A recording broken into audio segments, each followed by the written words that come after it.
In the name of the one who loves the beloved and love itself. Amen.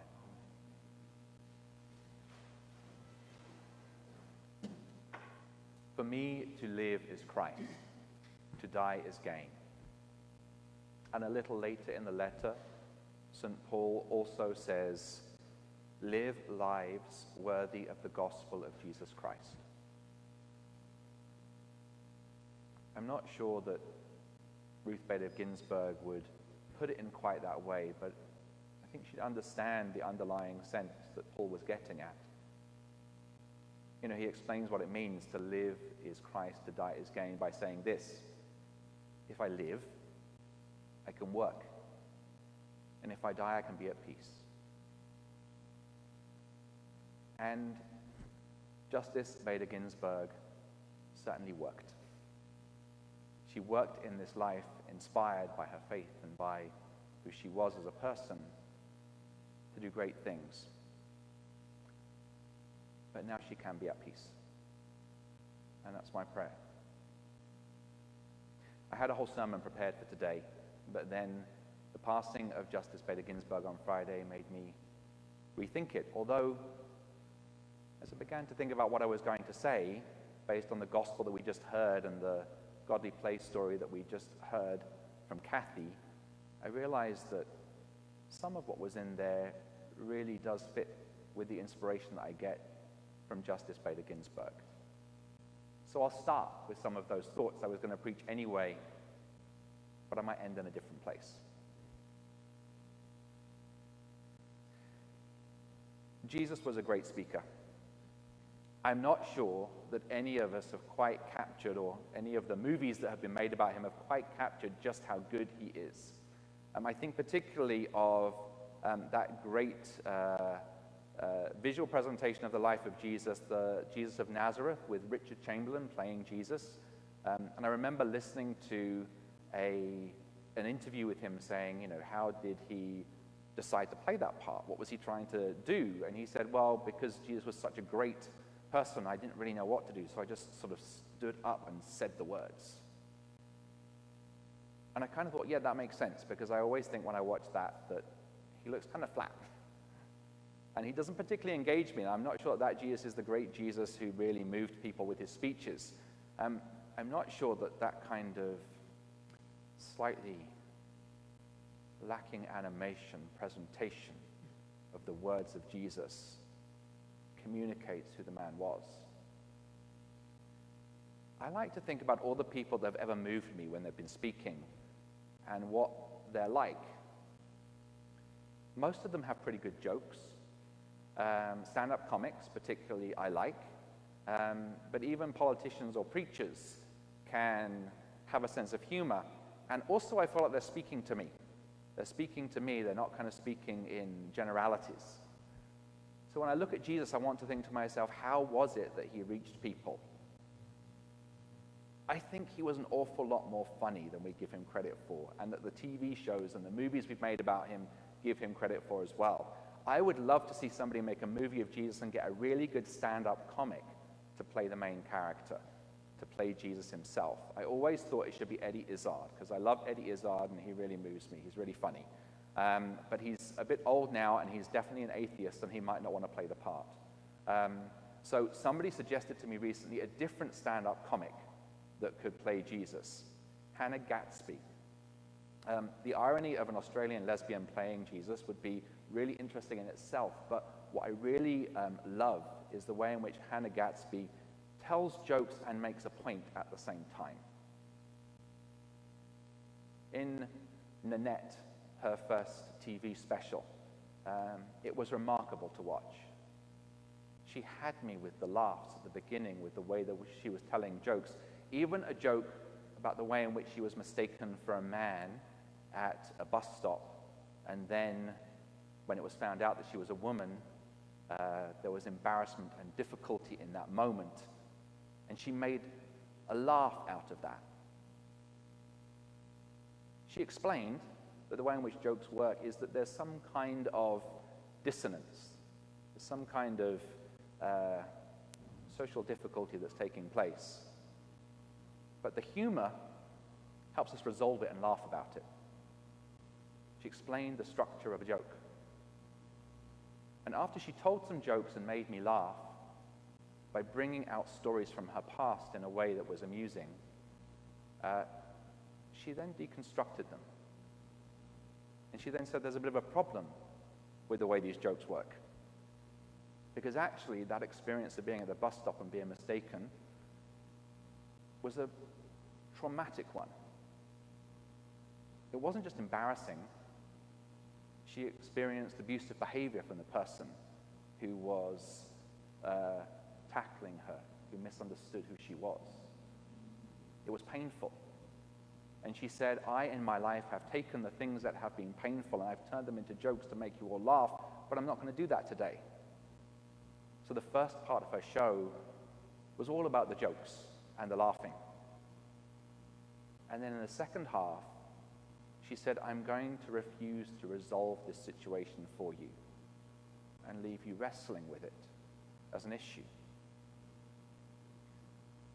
So when my friend Mace told me that he thought Hannah Gadsby would be a great person to play Jesus, it totally made sense, because I think that's what he does. Jesus is funny. He tells stories that make sense to the audience because it's about their lives. He makes them laugh, but then in the middle, there's a switch. There's something that makes them think. In the story we've heard in the gospel today and told by Kathy, it's exactly like that. Whenever Jesus is telling a story of a particular kind, always think to yourself that the story he's telling is to an audience that will understand it. If he's telling a story about sowing seed, he's talking to farmers.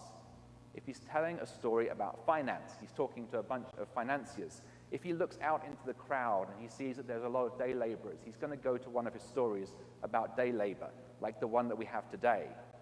And as he's beginning to tell the story, he's telling a story about their life. It's time for the harvest, and they're waiting to get work. And some of them, in his crowd, in his audience, show up early to the marketplace, and they get picked, and they go and they work in the fields because that's what they're like. Maybe some trickle into the marketplace later, or maybe they were in the marketplace and they didn't get seen, but somebody comes back later and picks them. He's telling the story of their life, and they're beginning to recognize themselves in it.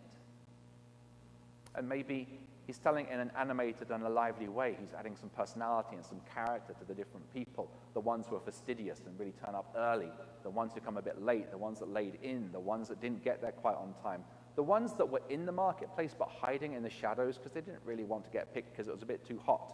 But then they came out and they got involved and they finally needed to make some money, knowing that they might not make as much as the ones that started first thing in the morning. He's telling the story of their lives, and they're finding themselves in it. He's animated and lively.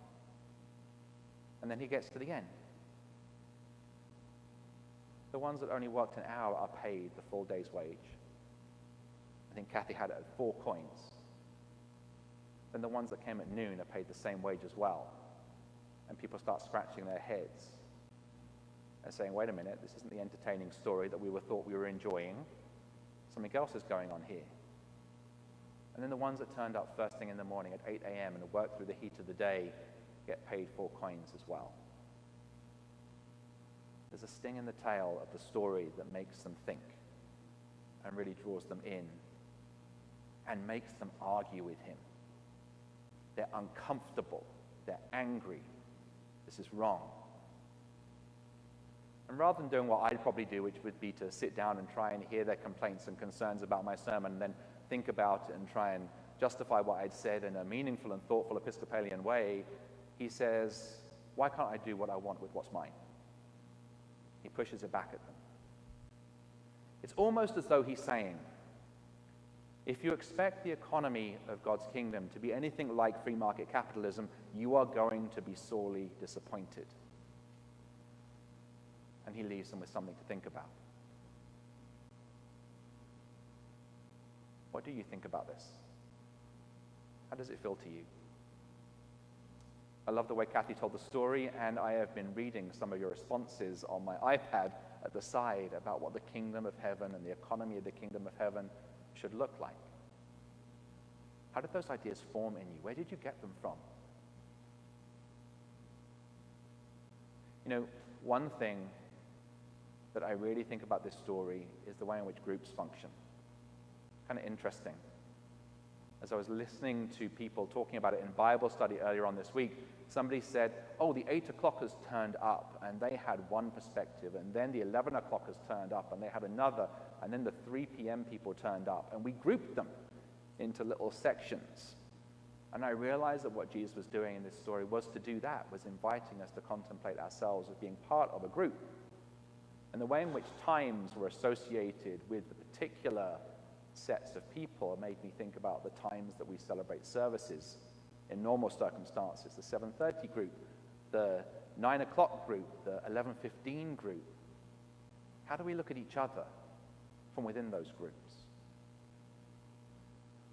I don't think Jesus was actually talking about people that turn up for church at different times, but he was talking about the way that we look at people who are in different groups from us. How else might we calculate that or contemplate that?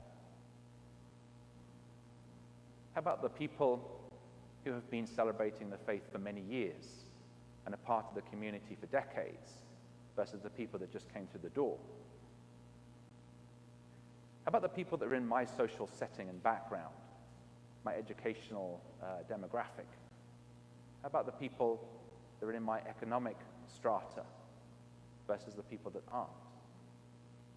Jesus' story divides people up into separate groups and asks, how do they look at each other? And that's where the sting is in the towel for me. That's where the discomfort comes. Because I'm asked to think, how do I look at other groups of people who aren't like me? How do I look at people who celebrate their religion in a different way, who don't celebrate a faith at all? How do I look at people with a different economic background, a different skin color, a different educational background, a different social environment? The story suggests that we all make judgments. And then we are asked to think about how we should face each other instead. And Jesus suggests that the economy of the kingdom of heaven does not function in the way that most of our social groups and prejudices do. That God looks at everybody equally, whoever they are, and loves them all equally. And that idea has found its way into our faith. If you look at the baptismal covenant, you'll notice in the last 2 clauses that we're asked to treat every human life with dignity and to strive for justice. This idea has become woven into our identity as people of faith. Our faith is there to form our conscience, and our conscience is there to direct our actions.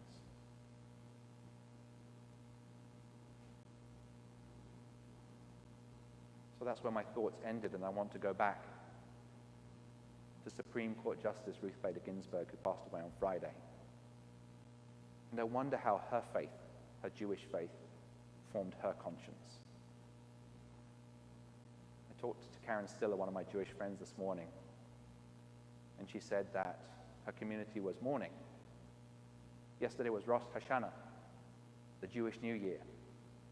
And in the morning at that service, Jewish people all over the country, all over the world, would have been saying the Mourner's Kaddish, the prayer for the dead. They would have been mourning the passing of Ruth Bader Ginsburg as a friend in faith. And Karen said to me that she thought that the Supreme Court justice had wrestled with her faith and it had formed her conscience. She might not agree with every tenet of it. She had grown and become this great person of integrity and stature in the legal profession. But her faith had certainly gone with her and helped form that conscience, that identity that made her work hard for the justice of everyone and for the dignity of all.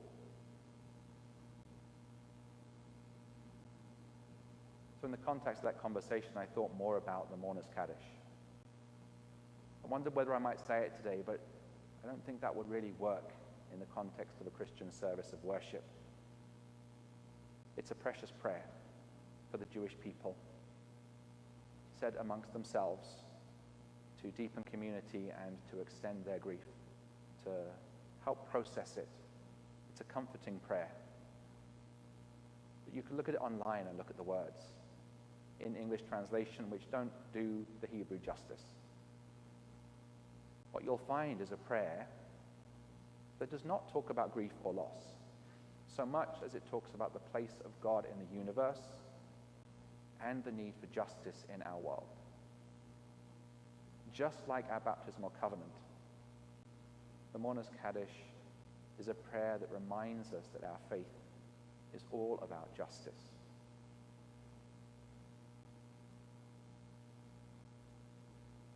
I wonder how your conscience is formed. I wonder how you have constructed it. I wonder, in this election season, how you feel your faith should inform your political decision-making. It's not my job as a Christian priest to be partisan in any way. That's not what I want to think about today. I do want to think about the way in which the faith of Ruth Bader Ginsburg formed her behavior and her way of working in the world, and hold her up as an example of somebody that wrestled with faith and allowed it to become a part of her life.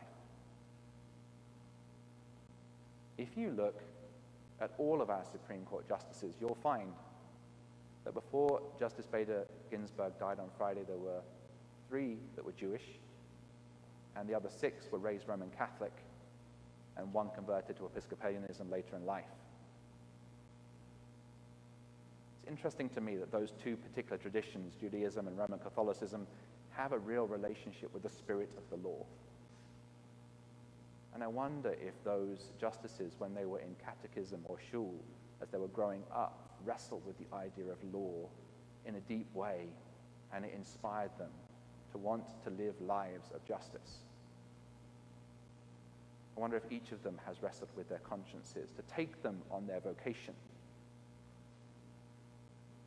We might not agree with the way in which any one of them has come to their conclusions, but I respect that process of prayerful contemplation. And I wonder what we should all do in this political season. I hope we might follow the example of Ruth Bader Ginsburg and those people who have wrestled with their faith so that it forms their conscience in such a way that they live in the world seeking to serve justice and human dignity. That's not to define exactly what your particular politics should be. This means that we should all pray about how our hearts are formed. Some people have wondered whether God had a particular set of timing in mind with the passing of Justice Bader Ginsburg. I'm not one of those people. I don't think God micromanages the universe at all. But I think what we have in front of us is an example of a person full of integrity who was a giant in her profession and who should be an inspiration to each of us to search our hearts and to live lives inspired by faith, to have that faith shape our decisions and the way in which we live in the world. Amen.